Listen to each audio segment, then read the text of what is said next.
Fellas, you know Degree Cool Rush deodorant, right? Well, last year they changed the formula, and guys were mad about it. One dude even started a petition. So guess what? Degree heard us, admitted they messed up, and brought the original Cool Rush scent back exactly how it was. And it's in Walmart, Target, and other stores now for under $4. So grab some and remember why its cool, crisp, and fresh scent made it the #1 men's antiperspirant for the last decade. Degree Cool Rush is back, and it smells like victory for all of us. Build professional skills this semester with Adobe Creative Cloud and create standout work both in and out of the classroom. Save big on professional creativity tools. Students get 65% off Adobe Creative Cloud, including Photoshop, Illustrator, Premiere Pro, Acrobat Pro, and 20+ creative apps. No matter what project you're working on, Adobe Creative Cloud apps can help you take it to the next level. Visit adobe.com/student to learn more.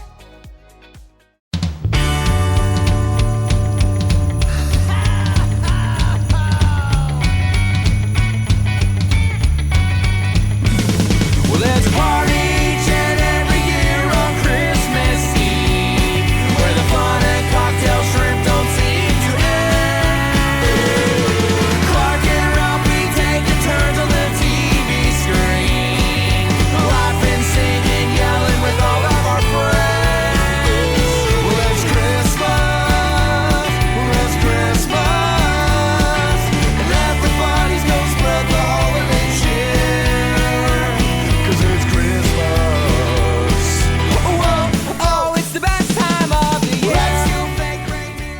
Hey, Dylan.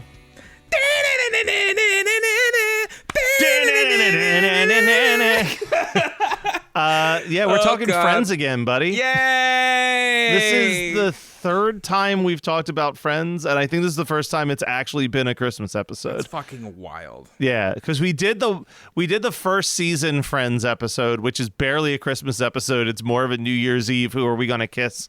Very New true. Year's Eve episode, and then we did the Thanksgiving episode on April Fool's Day. Yes. Spoiler alert, that was a joke. That was an April Fool's bit. Yeah, we're not a Thanksgiving podcast. Yeah, we're not actually a Thanksgiving podcast. But Though this we one can be.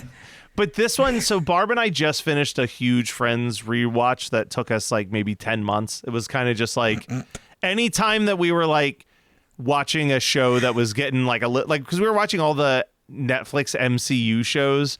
And at like a certain point in like Daredevil, Luke Cage, you're like, I need something lighthearted for just a little bit. Is there anything? I don't think there's a whiter phrase in the world than Barb and I sat down and just finished a 10-month Friends rewatch. It's pretty white. That's pretty white. That's pretty white. But in rewatching all the Friends, which I think it's a very cozy show. You know what I mean? Like I would never put it in like my top 5 or even top 10 shows of all time, but it's a show that I understand why people watch it so much because it is just it's an easy 22 minutes. You know what I mean? Like they go by. This is one of my favorite episodes of the show for sure. And it's probably the most Christmassy of any of their Christmas episodes. It hits a lot of the right boxes. I don't think and I just realized think it's genuinely funny. I don't think I realized how late this episode is. Yeah, this is season 7. Yeah. So like when I pulled up Friends, I was like, I don't need to know. I don't need to look when this episode aired. It had to be like this is one of the most famous episodes of Friends, I feel like. And I had to look. I was like, season 7, episode 10. It's not even at the beginning of season 7. It's like dead center. So fucking we are wild. talking about the one with the holiday armadillo. There's some really great bits here. It starts off. Hold on. Before, I did want to bring this up. When we've done Friends before, you've had the conversation of like, I've always been like, I thought I was a this or mixed with this. Yeah. I don't know how you, Matthew Kelly, thought you were anything other than a Ross. Like, so here's what my explanation is.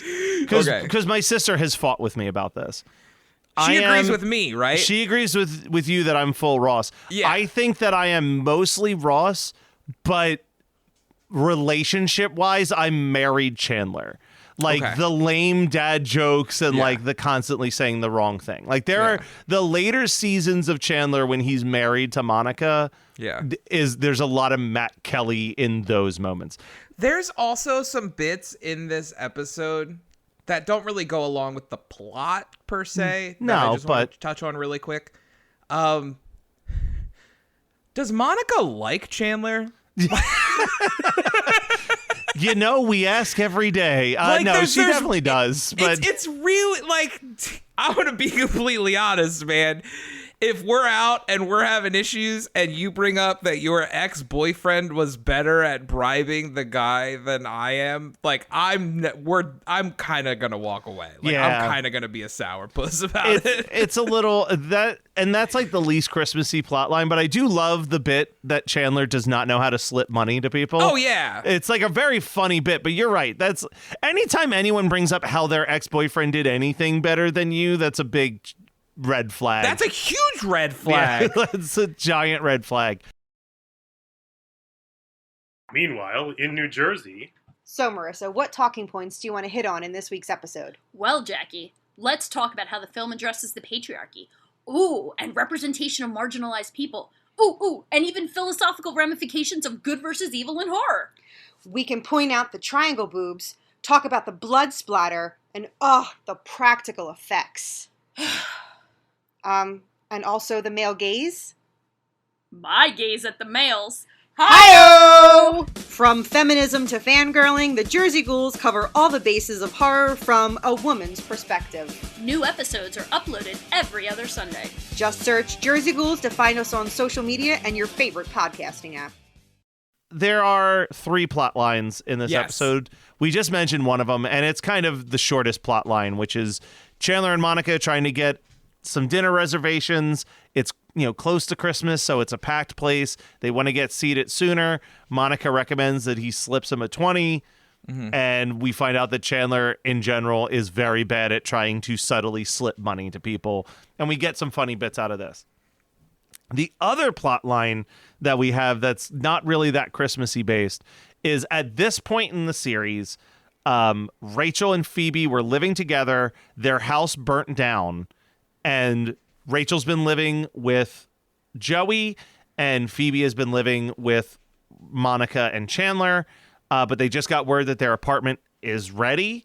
And it's been implied to Phoebe that Rachel might actually want to stay living with Joey because they have a lot of fun together.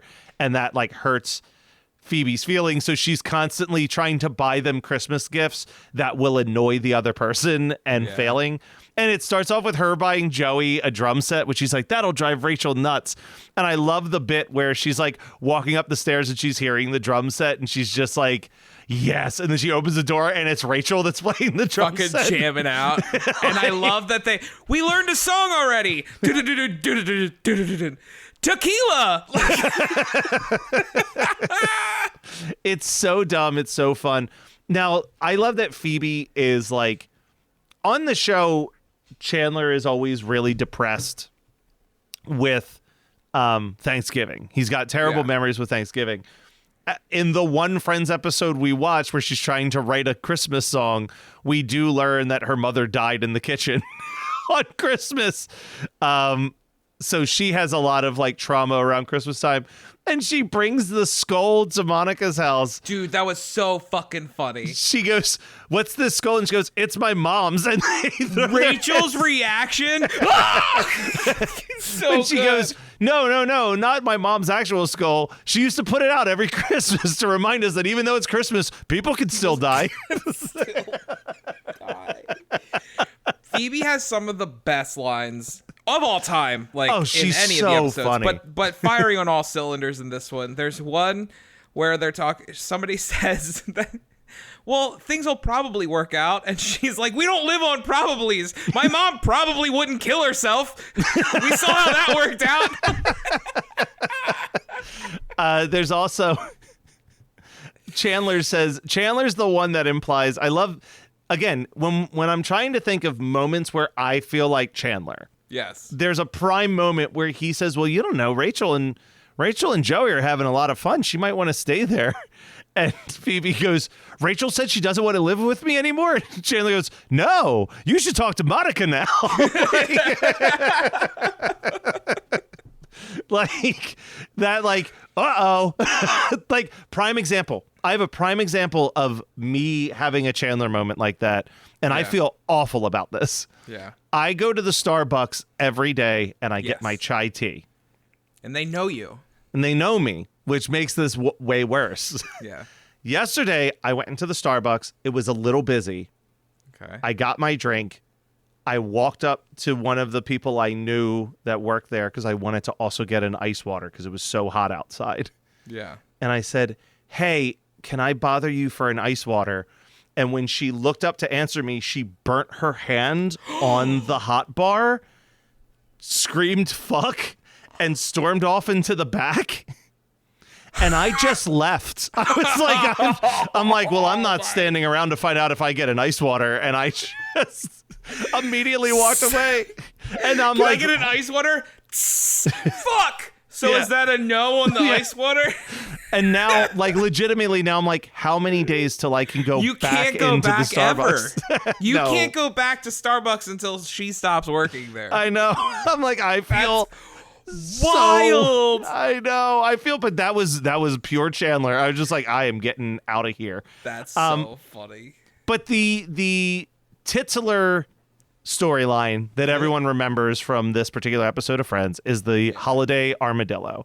Yes. Ross finally has his son Ben for the holidays, and even though his wife has always done a big Christmas thing, he really wants to teach Ben about Hanukkah this year. And he thinks, I just want to bring this out, he thinks that this kid who's like 6 or 7 years old Is going to care about the Maccabees. He can just stop doing Christmas.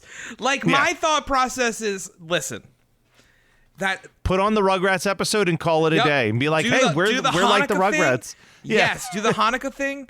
That's fine. But you can't take away the thing that the kid has been celebrating for 7 years and is anticipating. And I would feel the same way reverse. Like if the kid was celebrating Hanukkah we're not every doing year, any Hanukkah anymore, buddy. It's just Christmas all the time. You can still do like, hey, this is what Christmas is about. And still do Hanukkah, because that's what the kid's celebrating. But the way Ross goes all or nothing about everything really does drive me up a wall sometimes. Awful. Anyway. Yeah. He's trying. He realizes that he's fumbled. Yes. And he's like, all right, he wants Christmas. He wants Santa Claus, and goes to a costume shop on basically Christmas Eve trying to get a Santa costume. Yeah. To which the guy's like, dude, it is 2 days before Christmas. Why would you think that we would even have any Santa costumes still in stock? And he goes, do you have any costumes? And then it just cuts to Ross in this. Now, I want to be clear. This outrageous outfit. He said to this guy working there, and they are still surrounded by costumes. He said, is there anything festive? Yeah. Anything festive. And that's what they picked. They cut to him and he goes, I'm the Christmas armadillo. I'm a friend of Santa's. He sent me here to wish you a Merry Christmas. And he's like, where's Santa Claus? Santa was unavailable so close to Christmas time. Yes.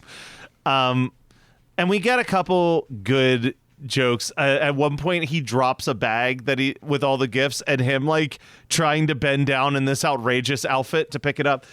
In doing my rewatch, I think I underestimated how good of a physical comedian that Dave Schwimmer is. And like, there's a famous episode where he puts on pants that are too tight and like he takes them off to cool down and then tries to put them back on. And like the level of physical comedy that he is able to pull off just alone in a bathroom trying to get tight pants back on his body is so unbelievably funny.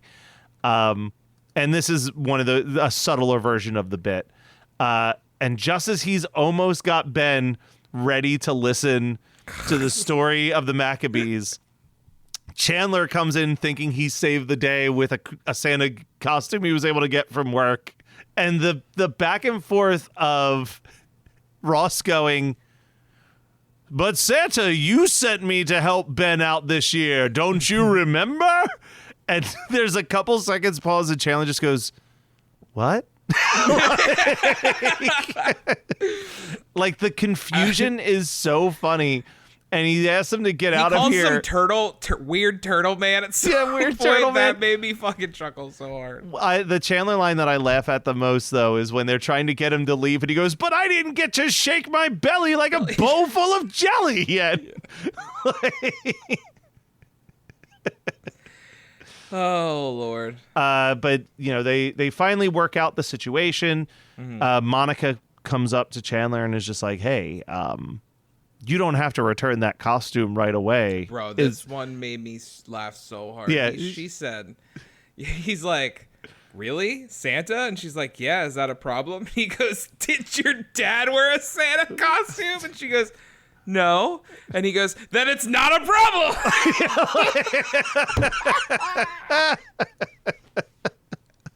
I respect. I wrote that verbatim. Hell yeah. But then my heart gets warmed just a little bit because they find this perfect compromise where Chandler, dressed as Santa, sits down next to Ben. And he goes, Ben, how about you sit with Santa and we can both learn about Hanukkah together?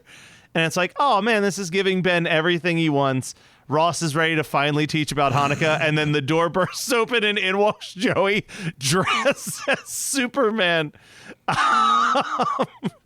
And then there's a clear commercial break or whatever, and we come back and they're talking about everything that they learned. And Chandler as Santa goes, my favorite part was when Superman flew all the Jews out of Egypt. And Ross goes, the holiday armadillo wasn't particularly fond of that part of the story. Oh, Lord. I think then we get to the to wrap up the Phoebe Rachel bit. Oh, yes, that's right. They go to the yes, they go back to the apartment. Rachel is like, look, I agreed to live with you and I'm going to do that. Like, I'm a man of my word and no problem. But then they get to the apartment and it turns out that the apartment was a 2-bedroom apartment because Phoebe's grandmother had literally like built a wall dividing a large bedroom into 2 bedrooms. Yeah. And when they fixed the apartment, that wall was torn down. And Rachel uses this as an advantage to be like, oh, Phoebe's going to love this giant bedroom. I don't have a place to stay. Maybe I can just go back to living with Joey. Yeah. And Phoebe seems to have no problem with that now that she's seen how massive her apartment is. It's so funny. The one bit that made me chuckle is when she comes in and she's like, I just don't feel the spirit of my grandmother in here. Yeah. And after some convincing, she's like, I don't know. This is looking really nice. And Rachel goes, are you starting to feel the spirit of your grandmother? And she goes, I am. Oh my God, do you have the gift? Phoebe's the best. Phoebe rules so hard. And you know what? We watched a really sad, frustrating episode last week. We needed just something lighthearted and bubblegummy. We needed to pick me up. Hell yeah. And Dylan, next week we're doing a video episode that I have made specifically for you. And I'm very excited, and it's going to stick in the world of sitcoms, and it's going to stick in the world of feel good, and I hope all of you tune in. But in the meantime, Dylan, I'm excited. Yeah. Happy Holiday Armadillos Day. Dude, happy Holiday Armadillos Day to you as well, my friend. Whoa, oh, whoa, oh, oh. Now we won't stop till the big ball drops on New Year's. Happy holiday. Have a great holiday. Have a merry happy holiday.